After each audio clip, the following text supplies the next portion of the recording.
The Lord be with you. A reading from the Holy Gospel according to John. Jesus said to the crowds, I am the living bread that came down from heaven. Whoever eats this bread will live forever. And the bread that I will give is my flesh for the life of the world. The Jews quarreled among themselves, saying, How can this man give us his flesh to eat?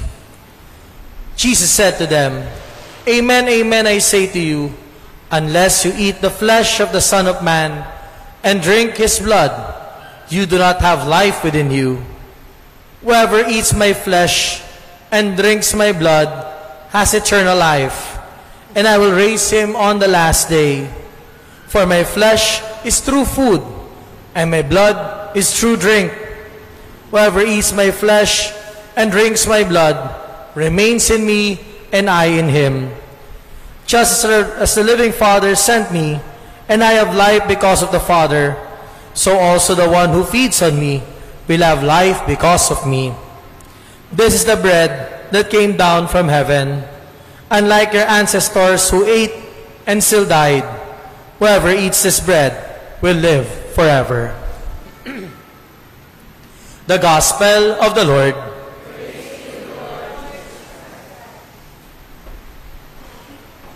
Good morning po sa inyo lahat.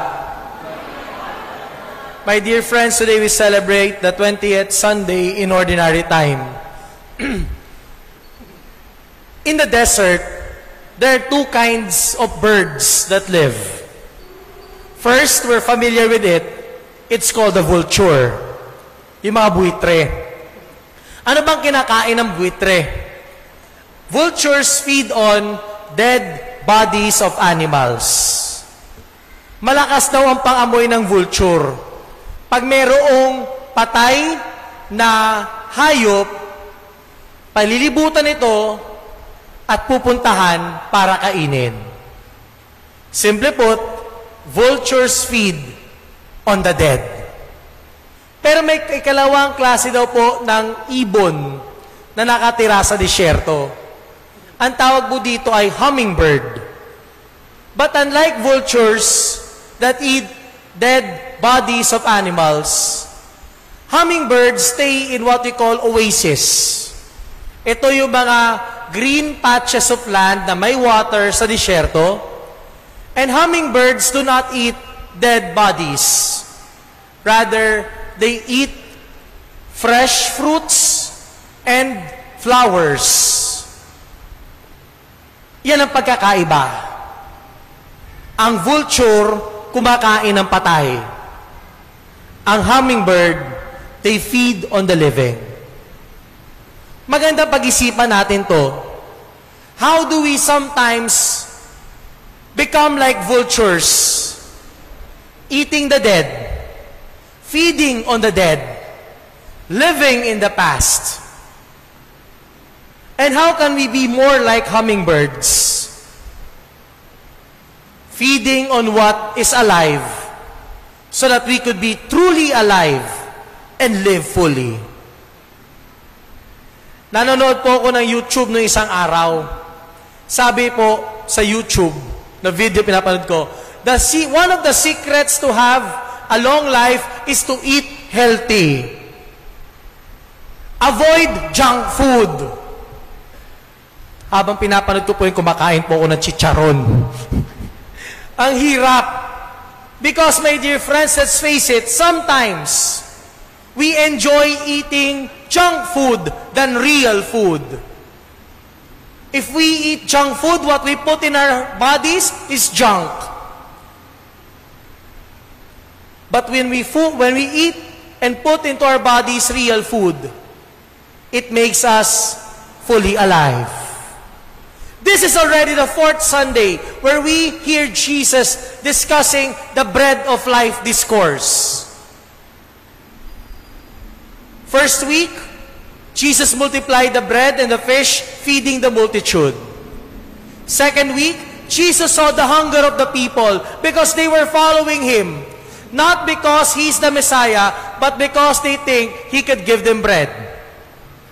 Last week, Jesus explained who He is, the bread of life.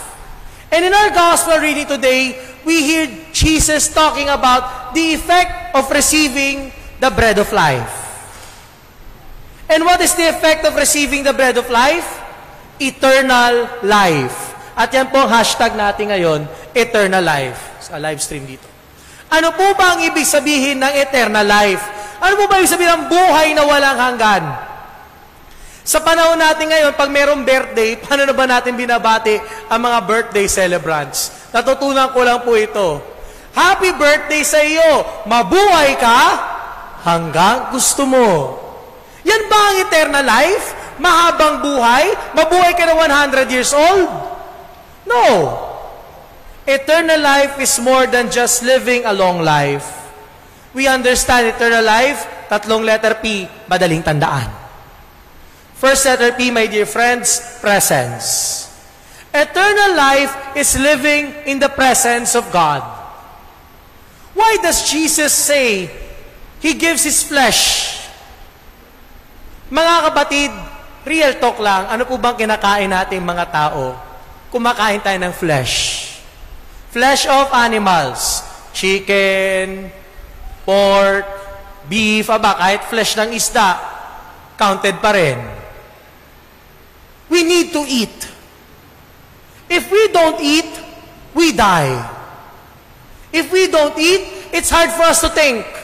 Sinasabi ko po ito sa mga nagkukumpisal at ang sinasabing kasalanan, matagal nang hindi nagsisimba. Sinasabi ko sa kanila, alam nyo po, ang pagsisimba ay parang pagkain. Pag di ka nagsimba, para ka na rin hindi kumain. Ano experience ng tao hindi kumakain? Madaling maratel, madaling ma-stress, ang daling malugmok sa problema. Pero pag kumain tayo, mas maayos tayo mag-isip, mas maayos tayo magdesisyon at kumilos sa buhay. Presence. When we receive Christ, we live in His presence. And so we should receive Christ regularly to live in His presence. Why blood? Remember in science, blood is the vessel that carries nutrients around the body. We need blood to live. People die because of losing blood. Pag naubusan ka ng dugo, mamamatay ka. And so, is the Lord. Kapag naubusan tayo ng presensya ng Diyos sa buhay natin, at ang nag-take over dyan, hindi lang masamang espiritu, kundi ang sarili natin, buhay ka nga sa iyong katawan, pero ang iyong kalooban, patay. Presence means we need the Lord. And in Him, we have life. Pangalawang letter P, promise.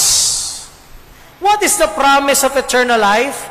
That, my dear friends, death is just a door towards eternal life. We all experience death. We will all encounter death. Pero kamatayan ay pintuan lamang patungo sa buhay na walang hanggan. At ano ang hamon sa atin? Habang tayo nabubuhay, dapat makalangit na ang ating pamumuhay. In our earthly journey, we must already live heavenly lives. Sabi nga ng kanta, di ba? Heaven is a place on earth. Siguro nga, magandang mapatikim na natin ang langit sa pamamagitan ng ating mabuting pamumuhay. Ito yung sinasabi sa ating second reading. Sabi ni St. Paul, huwag sayangin ang buhay sa lupa sa mga bagay na hindi mahalaga. Instead, we spend our lives on earth preparing for heaven by already living heavenly values and virtues. Practice nga ang buhay natin sa lupa patungo sa buhay sa langit. Ang magandang tanong, ang buhay po ba natin ay biyahe lamang sa lupa? O ito ay patungo sa langit? That is a promise of eternal life. There is heaven, And heaven is not just a place. It is a state of union of being with the Lord. And we can experience heaven on earth. Isn't this what we pray in the Our Father? On earth as it is in heaven. That we live heavenly lives while we are still on earth. Promise. Third and last, price. Ano ang halaga? My dear friends, remember this. Easy come, easy go. Yung madali natin nakukuha, madali ring nawawala. At madaling binabaliwala. There is a price.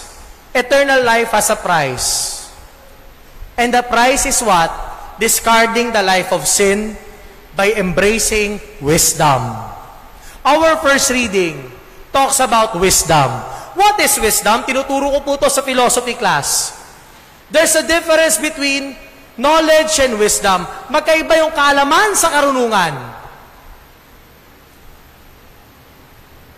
Knowing the path is different from walking the path. Yung alam mo yung daan, knowledge. Yung nilalakad mo yung daan, wisdom. We need wisdom in our decisions so that we will always choose to eat what will bring eternal life, and we will not eat junk food. It would be good then to reflect on this as we continue our celebration. Ano yung junk food ng buhay ko? Ano yung kinakain ko, kinokonsume ko? Hindi lang sa katawan, ha? Pati sa mata, sa isip, na imbes na magbigay sa akin ng buhay na walang hanggan, ay nagpapalayo sa akin kay Jesus. Avoid spiritual junk food. Receive food that will truly give eternal life. Tatlong P, madaling tandaan. Presence, promise, price. It is the presence of God. We need Him. Kailangan natin ang Diyos. Pag wala ang Diyos, buhay nga ang katawan, wala namang laman ang kalooban.